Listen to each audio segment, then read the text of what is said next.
Ghostly tales, yet mirrors of human life. Hey everyone! Welcome to Encountering Chinese, Ghostly Tales from Liao Zhai. Today, I'm going to tell you two short stories. The first story is titled The Eccentric Taoist.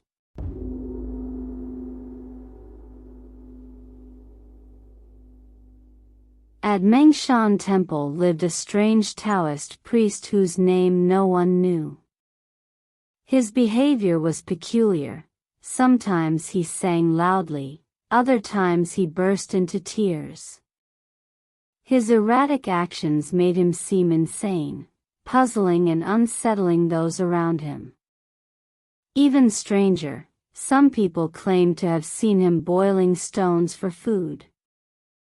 On the Double Ninth Festival, under a clear autumn sky, a wealthy young nobleman set out with his servants and fine wine for a grand outing.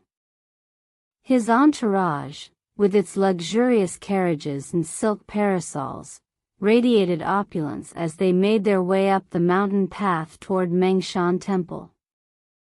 Just as they reached the temple gates, out came the eccentric Taoist, barefoot and clad in a ragged robe. Holding a worn-out yellow umbrella and chanting loudly, he strode out of the temple, shouting orders like, "Martial law! Make way!" The nobleman turned pale with anger at the sight, realizing that the eccentric Taoist was clearly mocking their pompous display.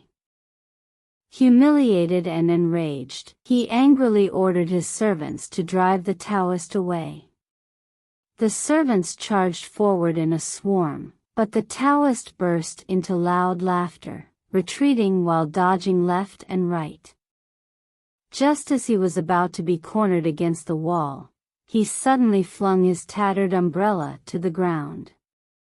In an instant, the umbrella shattered and transformed into a flock of mighty eagles that soared away in all directions. Stunned, the crowd stood frozen in disbelief. At that moment, the umbrella's handle morphed into a giant serpent, its crimson scales glistening fiercely under the sunlight. The serpent raised its head, flicking its forked tongue with majestic menace. Terrified, the servants shrieked and scattered in all directions. Amid the chaos, one particularly daring man sneered, "It's just an illusion. What's a giant snake going to do, eat us?" Drawing his blade, he charged at the serpent.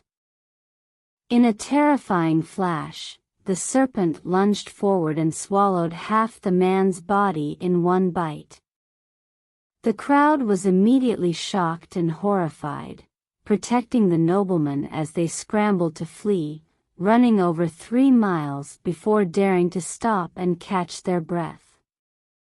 Once they calmed down, someone suggested sending a few men back to check the temple. Trembling with fear, several servants reluctantly returned. But the mad Taoist and the serpent were nowhere to be seen.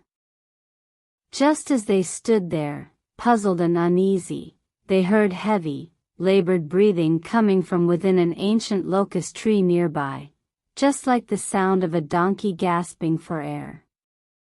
They gathered their courage and approached, discovering a hole the size of a plate in the middle of the locust tree trunk. From the hole, they could vaguely see the warrior who had just fought the serpent, his head down and wedged inside. The crowd quickly surrounded the tree to inspect, but they found the hole too narrow, only wide enough for 2 hands to pass through, making it impossible to pull the man out. Helpless, they had no choice but to bring axes and chop open the old locust tree. By the time they rescued the man, he was unconscious. After a long while, he finally began to stir and woke up. The crowd carefully lifted him and took him back, while the eccentric Taoist remained nowhere to be found. At the end of the story, the author added this comment. Parading through the mountains under a grand umbrella is such a vulgar display that it's laughable. Seeing an immortal mock the young nobleman is truly satisfying.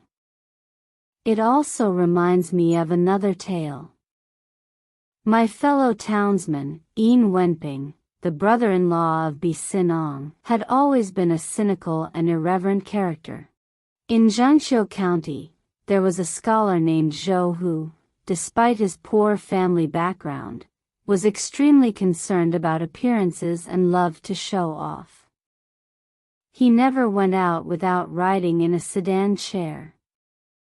He was acquainted with Bi Sinong. One day, when Bi Sinong's mother was celebrating her birthday, Yin Wenping guessed that scholar Zhou would come in full splendor.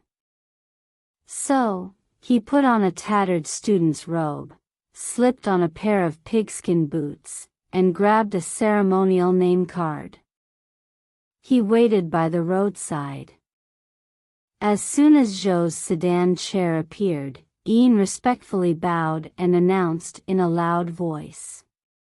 A humble scholar from Sichuan respectfully welcomes the distinguished scholar Zhou of Zhangqiu. Scholar Zhou's face turned beet red with embarrassment. Forced to step out of the sedan chair, he exchanged a few awkward pleasantries before hastily departing. Later, at Bi Sinong's home, the banquet hall was filled with distinguished scholars dressed in their finest attire. Yin Wenping's shabby attire drew sneers from the crowd, but he remained completely unfazed, sitting upright and composed like a mountain. As the feast concluded, the guests called for their sedan chairs to return home. That's when Yin Wenping suddenly stood up and loudly called out, "Where is Lord Yin's dragon carriage?" At his signal, 2 strong servants came running, carrying a shoulder pole, which they laid flat on the ground. Without missing a beat, Yin Wenping gracefully leaped onto the pole, shouted, "Farewell," and was carried off at lightning speed. Yin Wenping's carefree and playful nature truly had a touch of the immortal about it. The second story is titled, The Monk's Magic.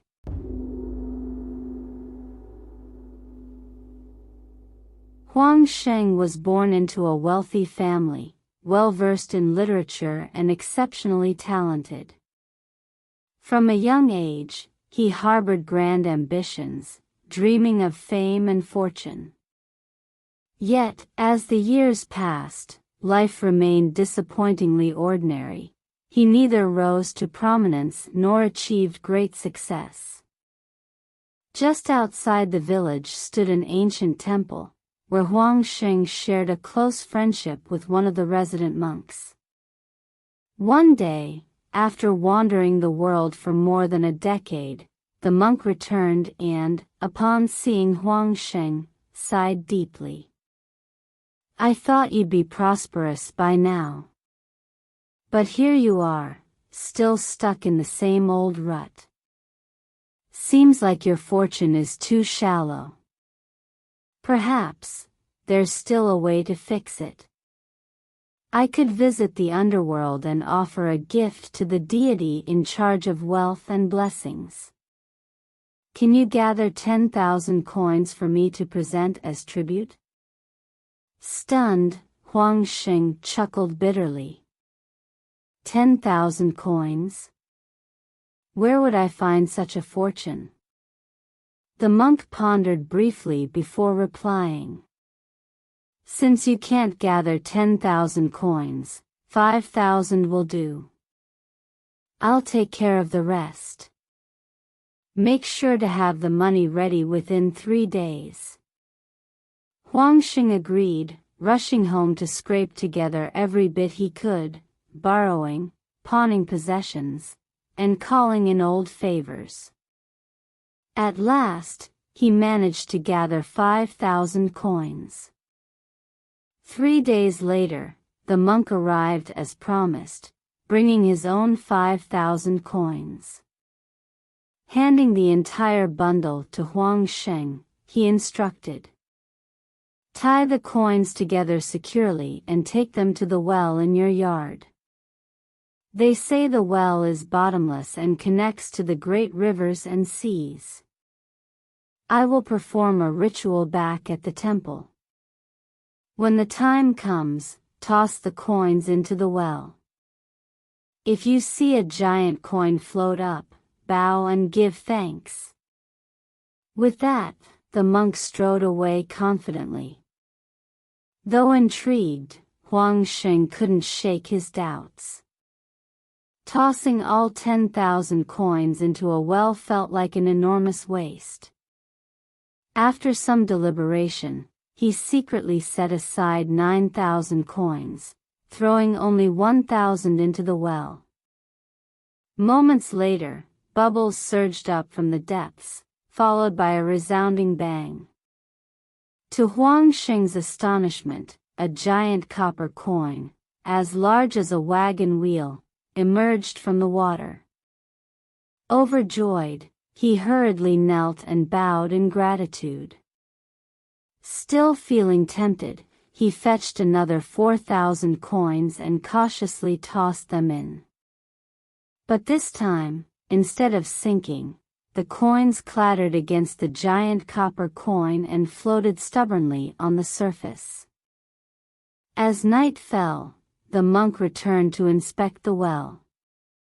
Seeing the scattered coins floating on the surface, he flew into a rage. "Why didn't you follow my instructions and throw all the money into the well?" "I did," Huang Sheng insisted. "Liar," the monk snapped. "The underworld deity only received 1,000 coins. The remaining 4,000 are still floating here. How do you explain that?" Caught red-handed, Huang Sheng could only lower his head in shame and confess his deceit. With a heavy sigh, the monk shook his head. A miserly heart can never achieve greatness. You were destined to become a jinshi, but now, at best, you'll scrape by as a gongsheng. Huang Sheng's face turned ashen, consumed by regret. He fell to his knees, pleading desperately for the monk to perform the ritual again. But the monk waved him off and walked away without looking back. Left with no choice, Huang Sheng fished the coins out of the well with a rope, though the giant copper coin had already sunk into bottom of the well, never to be seen again. Sure enough, later that year, Huang Sheng barely managed to pass the exams, earning the lowly rank of gongsheng, just as the monk had foretold. At the end of the story, the author adds this witty commentary. Is bribery such a common practice in the underworld too? 10,000 coins for a jinshi seems like a bargain, but only getting a gongsheng for 1,000 coins feels absurdly overpriced. And really, if you fail to become a jinshi, being a gongsheng is practically worthless. Alright. That's all for today's ghostly tales, the eccentric Taoist, and the monk's magic. If you enjoyed these stories, please give us a thumbs up and subscribe. Please also encourage everyone to comment and share more. We'll see you in the next episode.